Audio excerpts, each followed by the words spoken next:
Jin keturunan yang biasa dikenal sebagai jin nasab. Jin ini akan turun-temurun tanpa disadari dengan karakter setia kepada manusia yang ditempatinya. Jin ini juga akan terus mengganggu akibat perjanjian masa lalu. Begini ciri-ciri jika Anda terkena jin nasab, serta cara menghilangkannya. Jin keturunan atau yang biasa dikenal sebagai jin nasab atau jin saka adalah jin yang menurun kepada keturunan orang yang mempunyai hodam, pusaka, ilmu-ilmu kesaktian akibat perjanjian masa lalu. Jin jenis ini akan terus setia pada manusia majikannya dan akan terus turun-temurun tanpa disadari oleh anak cucu orang yang ditempatinya. Adapun ciri-ciri sedang terkena jin nasab adalah sebagai berikut. 1. Indigo sejak kecil. 2. Bisa merasakan hal-hal gaib sejak kecil. 3. Tiba-tiba bisa mengobati. 4. Merasa ada yang mengikuti. 5. Sering sakit kepala di bagian depan. 6. Mata mudah capek. Bagian di antara kedua mata, atas hidung, sering pegal, ada yang menarik-narik. 7. Sering bermimpi bertemu dengan orang yang sudah meninggal. 8. Mimpinya menjadi kenyataan. 9. Firasatnya jitu, bisa menebak dengan jitu. 10. Ketika berada di suatu tempat, merasa pernah di tempat tersebut. 11. Kadang-kadang wajahnya seperti berubah seperti kakek-kakek atau nenek-nenek. 12. Sulit jodohnya, sulit mempunyai keturunan, mudah keguguran. 13. Mudah emosi, dalam keluarga mudah cekcok, bertengkar suami istri hanya karena masalah sepele. 14. Malas melakukan sholat, sering menunda-nunda waktu sholat. 15. Sakit pada bagian-bagian tertentu, sakitnya bergantian dengan anggota keluarga yang lain, sakit tidak sembuh-sembuh. 16. Merasa mempunyai dua kepribadian. 17. Gangguan jin keturunan yang paling parah adalah apabila jin tersebut mencintai manusia yang ditempatinya. Pada beberapa kasus, jin keturunan yang mencintai manusia ini tidak mau keluar, bahkan rela mati dengan ruqyah daripada harus keluar dari tubuh manusia yang dicintainya. Ciri-ciri jin nasab sudah mencintai tubuh yang dihuninya. Sering bermimpi didatangi oleh seseorang yang ganteng cantik. Seseorang itu kadang dikenali di alam nyata, kadang juga tidak kenal. Seseorang itu menunjukkan perhatian khusus seperti sedang jatuh cinta. Sering bermimpi melakukan hubungan badan. 1.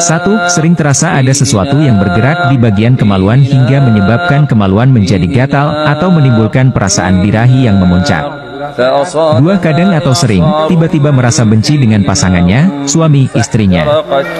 3. Sering sakit di bagian kepala. Sering timbul biru, lebam, di bagian paha.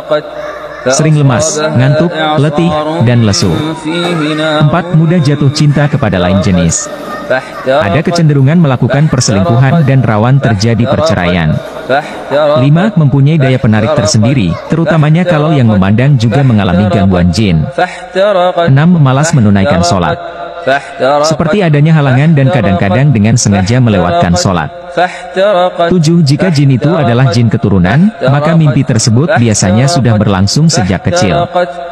Jin keturunan sulit dihilangkan karena dia sudah mengenal kebiasaan dan kelemahan manusia yang dicintainya, dan jin tersebut cintanya sangat mendalam. Demikian ciri-ciri orang yang kena jin nasab jin keturunan. Semoga bermanfaat. Apakah Anda termasuk salah seorang yang kena jin nasab ini? Jadi ifrit itu nggak mengganggu sembarang manusia.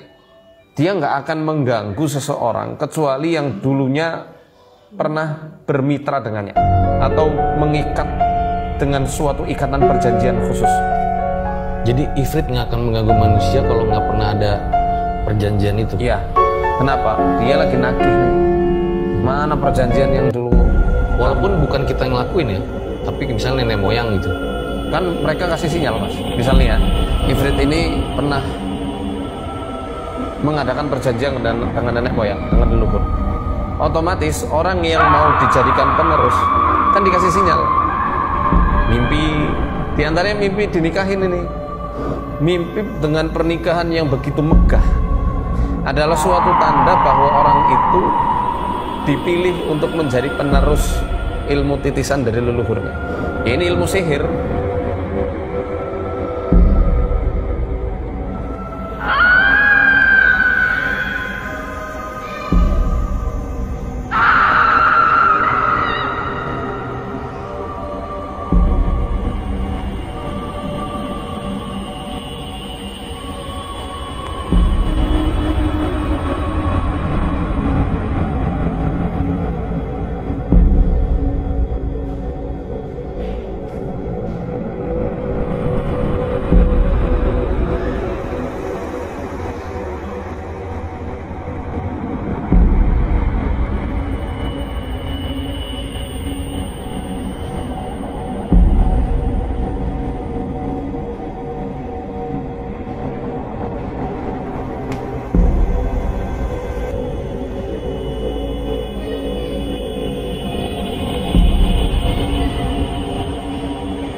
Alhamdulillah sudah tinggal memulihkan saraf otaknya. Saraf otaknya sudah dikuasai oleh iblis ya, oleh siluman atau hanas. Beliau tadi sudah baru diruqyah teman-teman, sehingga langsung tidur karena sudah menahun hampir 1 tahun.